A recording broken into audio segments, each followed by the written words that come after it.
සමීකරණයක් ලියන්න පුළුවන් A කෝණය එකතු කිරීම අංශක 121 සමාන අංශක 180යි.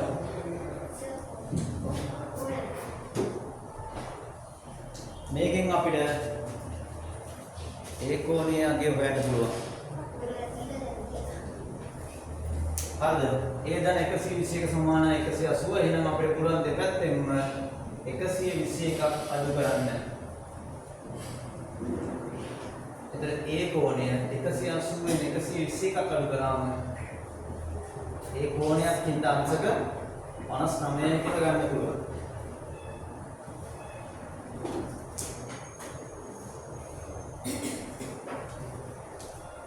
ඊට පස්සේ අපිට පෙන්නේ ප්‍රතිමුඛ කෝණ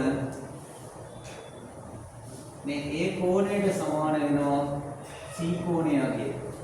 C කෝණය අංශක 59යි. අපි දැන් දාපමු C කියන්නේ අංශක 59යි. ඒ වගේම ප්‍රතිමුඛ කෝණ අපිට පේනවා මේ සරල රේඛා දෙක ඡේදනය වෙනවා. ඒතර මෙතන 121 සමාන වෙනවා B ධන 42ට.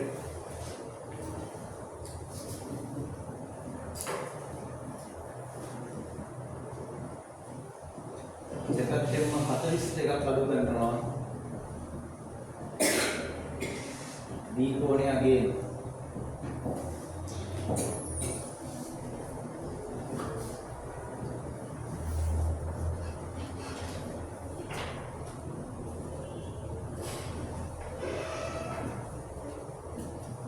B කෝණයක් ඉන්න B කියන්නේ අංශක 79යි. මෙතන කෝණය ලකුණු කරන නිසා B කෝණය අංශක 79 කියලා ගන්න පුළුවන්.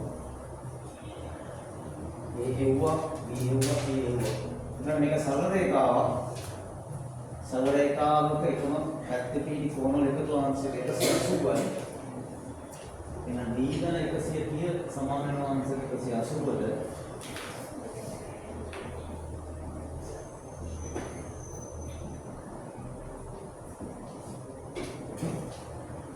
D කෝණය එතකොට අපි වෙනවා අංශක 50යි. හොඳ ගැටලුවක් මේක.